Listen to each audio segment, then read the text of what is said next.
Bienvenue sur le podcast de la paye facile. Je suis la narratrice et je suis heureuse de vous présenter les conseils d'Anthony Rocca. Vous pouvez retrouver l'ensemble des conseils à l'adresse la-paye-facile.com. Vous pouvez aussi vous inscrire à la newsletter. La newsletter par mail vous offre tous les jours des conseils et des offres promotionnelles. Sans plus tarder, voici le sujet du jour. Administration du personnel, l'essentiel pour les gestionnaires de paye. L'administration du personnel est une des tâches attribuées aux gestionnaires de paye ou aux assistants ressources humaines dans les entreprises. Si vous travaillez en entreprise, dans un service de ressources humaines ou en cabinet d'expertise comptable, vous devrez vous occuper majoritairement de la gestion du personnel. Administration du personnel, les tâches habituelles. L'administration du personnel consiste à gérer les entrées des salariés, les événements liés aux absences, les modifications du contrat de travail et la sortie des salariés. Occasionnellement, vous serez peut-être amené à gérer le plan de formation ou gérer les intérimaires. Vous n'aurez pas à gérer les relations sociales, élaborer les fiches métiers, gérer la GPEC ou faire un travail de juriste. Ces tâches et ce suivi administratif dépendent plutôt d'un gestionnaire RH avec une licence professionnelle ou un niveau 3 en administration du personnel. Pour gérer les salariés et accomplir vos missions principales en administration du personnel, vous allez utiliser un certain nombre d'outils, comme un logiciel de paye ou un logiciel RH ou CIR, système d'information ressources humaines, et dans une entreprise votre activité liée à la gestion RH sera pilotée par un directeur du personnel ou la direction des ressources humaines. Selon l'organisation de la hiérarchie, vous pourriez être rattaché à la gestion de carrière. Les qualités requises pour bien gérer l'administration du personnel. Une bonne connaissance en droit social, une bonne maîtrise du logiciel de paye ou du CIR avec une bonne maîtrise du droit du travail. Il vous faudra aussi de la rigueur dans votre organisation du suivi administratif et une capacité à gérer la communication interne et même si la tendance actuelle est à l'automatisation des réponses aux salariés grâce au chatbot RH.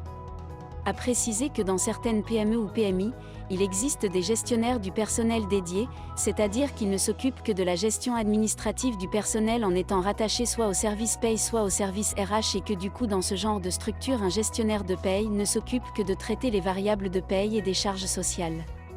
L'administration du personnel est un des métiers des ressources humaines, vous l'aurez compris.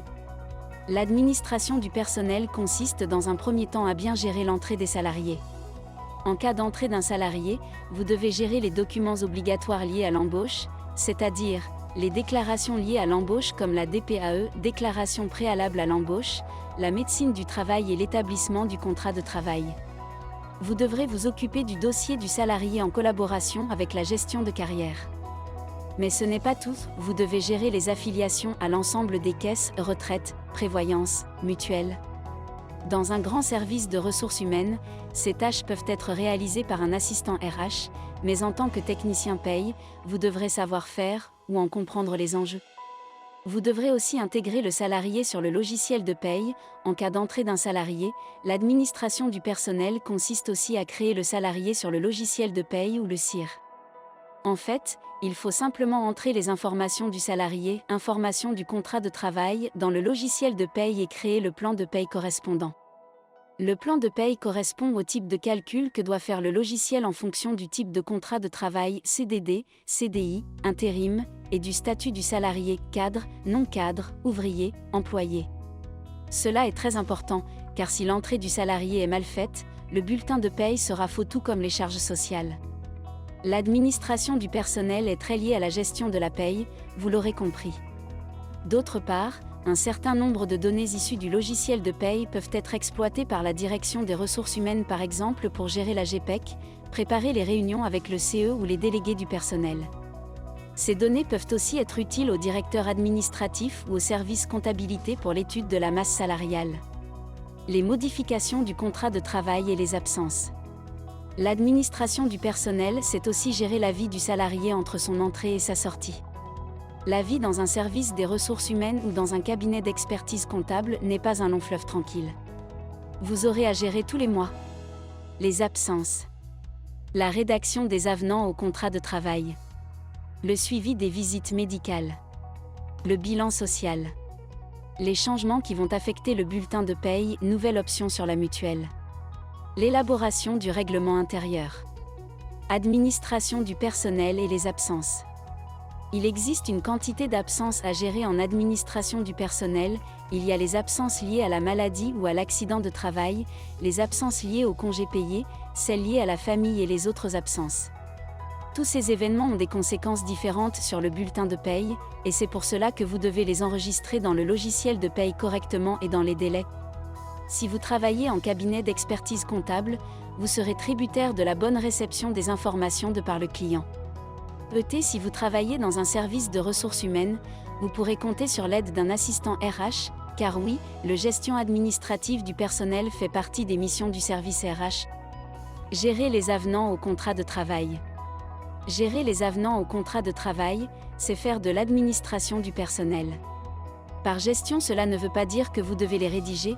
Par exemple, si vous travaillez dans un service des ressources humaines d'une PME, il y a fort à parier que ce soit un assistant RH qui rédige les avenants. Mais vous devrez enregistrer les changements dans le logiciel de paye et gérer les conséquences sur le plan de paye. Par exemple, si un employé change de statut et passe cadre, alors le plan de paye change. Vous devrez faire de nouvelles affiliations auprès des organismes sociaux, mettre à jour le logiciel de paye et si besoin faire le point avec la gestion de carrière. S'occuper de suivre les visites médicales. Gérer un salarié, c'est s'assurer qu'il soit apte au poste qui lui est confié. Pour cela, il y a la médecine du travail et les différents types de suivi. La visite d'information et de prévention, faite à la prise de poste. Les visites de reprise ou de pré-reprise, après une maladie ou maternité. Le suivi médical renforcé.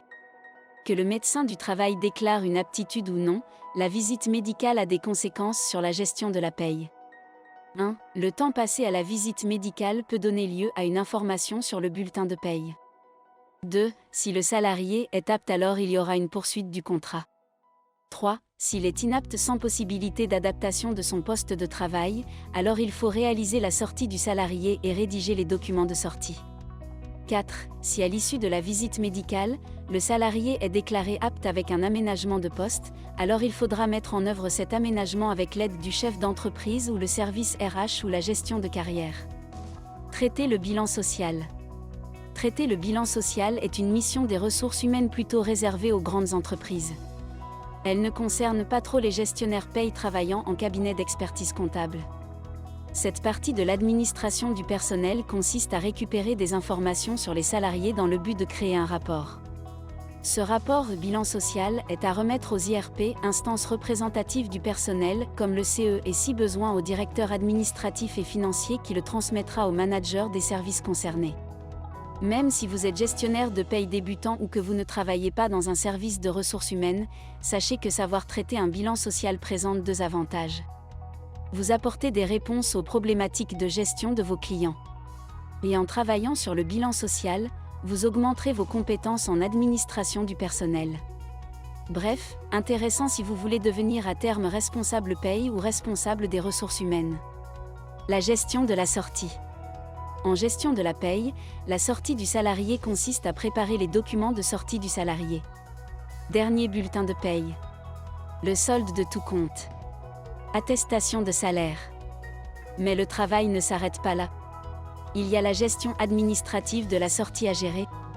Il faut gérer les désaffiliations, c'est-à-dire informer les organismes sociaux du départ du salarié. Et mettre en place la portabilité des droits à la prévoyance et à la mutuelle. L'administration du personnel, ce n'est pas que de la RH ou de l'écriture de contrat de travail, c'est une tâche de fond à traiter avec rigueur pour assurer que le bulletin de paye soit juste. Pour recevoir tous les jours des conseils et des offres promotionnelles pour réussir à devenir gestionnaire de paye, abonnez-vous à la newsletter d'Anthony Rocca.